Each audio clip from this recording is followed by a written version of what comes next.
जय श्री राधा रानी सरकार की, जय श्री कृष्ण भगवान की, जय श्रीमद् भागवत महापुराण की। मंदिर श्री बंसी वाले महात्मा यूट्यूब चैनल की ओर से हम आप सभी भक्तों का हार्दिक अभिनंदन करते हैं। आज हम आपको सुनाने जा रहे हैं श्रीमद् भागवत महापुराण के 10वें स्कंध के अध्याय 76 की परम पावन कथा, अध्याय 76 की परम सुंदर कथा। इस अध्याय का नाम है श्री कृष्ण का द्वारिका में आना और शाल्व को मारना। बोल श्री राधा कृष्ण भगवान की जय। बोल श्रीमद् भागवत महापुराण की जय। पिछले अध्याय की कथा में आपने सुना था कि शाल्व ने द्वारिकापुरी पर आक्रमण किया है। अब उससे आगे की कथा। श्री सुखदेव जी महाराज आगे की कथा का वर्णन करते हुए कहने लगे हैं कि हे राजा परीक्षित, जो यदुवंशी प्रद्युम्न को अचेत देखकर उदास हो गए, वे लोग काम रूप प्रद्युम्न को दोबारा आते देखते ही ऐसे प्रसन्न हो गए जैसे मुर्दे के देह में प्राण लौट आए हों। उस समय कृष्ण कुमार ने अपने साथियों को धैर्य देकर धर्मपति से कहा कि तुम मेरा रथ शीघ्र ही देवमान मंत्री के पास, जहां वह यदुवंशियों को मार रहा है। जब यह बात सुनकर सारथी ने प्रद्युम्न का रथ देवमान के सम्मुख पहुंचा दिया, तब कृष्ण कुमार ने उसे ललकार कर कहा कि तू इधर उधर गरीबों को क्या मारता है, हमसे आकर युद्ध कर। ये वचन सुनते ही देवमान यदुवंशियों से लड़ना छोड़कर प्रद्युम्न पर बाणों की वर्षा करने लगा। कामरूप प्रद्युम्न ने 4 बाणों से उसके रथ के चारों घोड़े मारकर एक बाण से सारथी को मार डाला, 2 बाणों से ध्वजा और छत्र और 1 बाण से धनुष काट कर 3 बाणों से देवमान को मार गिराया। उस समय सांब भी इसी तरह शाल्व की सेना मारकर गिराने लगा, जिस तरह किसान लोग ज्वार का खेत काट डालते हैं। जब ऐसा युद्ध प्रद्युम्न तथा सांब का देखकर बहुत से साथी राजा शाल्व के साथ भाग चले। तब बहुत से लोग भागते समय समुद्र में डूबकर मर गए। जब इसी तरह 27 दिन तक बराबर राजा शाल्व और प्रद्युम्न आदि का युद्ध होता रहा, तब यदुवंशियों ने उसकी ऐसी सामर्थ्य और वीरता देखकर आपस में कहा कि यह कोई बड़ा शूरवीर है जो इतने दिनों तक हमारे सामने युद्ध में ठहरा। अन्यथा श्री मुरली मनोहर भगवान श्री कृष्ण जी की कृपा से आज तक कोई शूरवीर हमारे सामने नहीं लड़ा।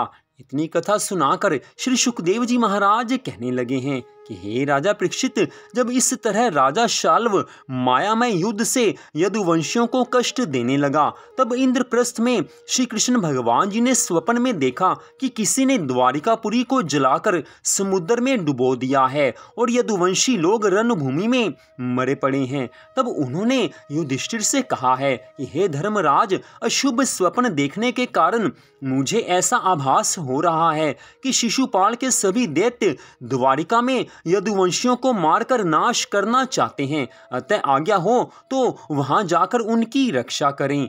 राजा युधिष्ठिर ने करबद्ध होकर विनय की कि हे दीनानाथ, कि ऐसी अवस्था में मुझे आपका कहना टालना नहीं है। ये वचन सुनते ही जब श्री कृष्ण और बलराम जी रथ पर बैठकर द्वारिका को चले, तब नगर के बाहर क्या देखा कि एक हिरनी बाईं ओर निकल गई और कुत्ता सामने खड़ा होकर कान झाड़ता है।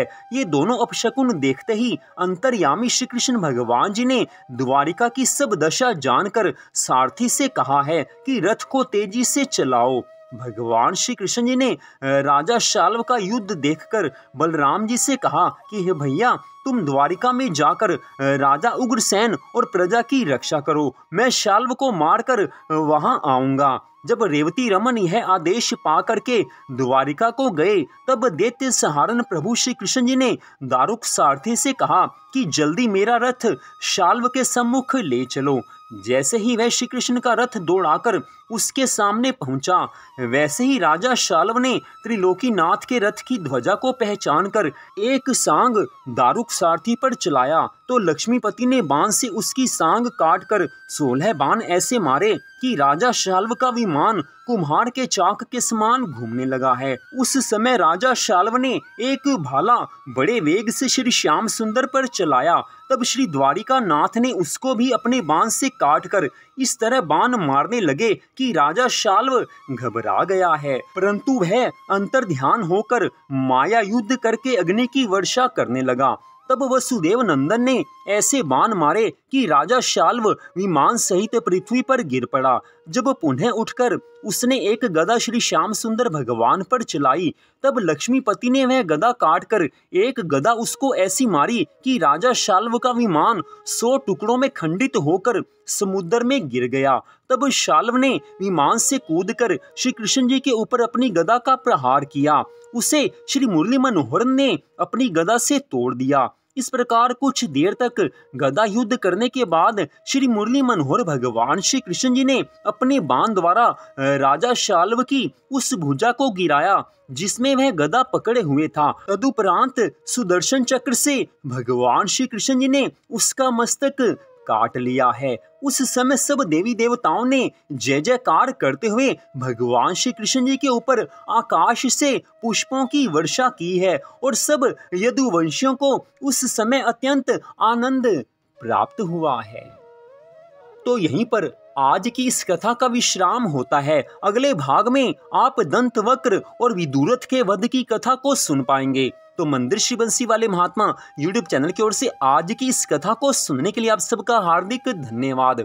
भगवान श्री राधा कृष्ण जी की श्रीमद् भागवत महापुराण की अनंत कृपा सदा आप सब पर, आपके परिवार पर बनी रहे। इसी मंगल कामना के साथ जय श्री राधा रानी सरकार की, जय श्री कृष्ण भगवान की, जय श्रीमद् भागवत महापुराण की, जय श्री सुखदेव जी महाराज की।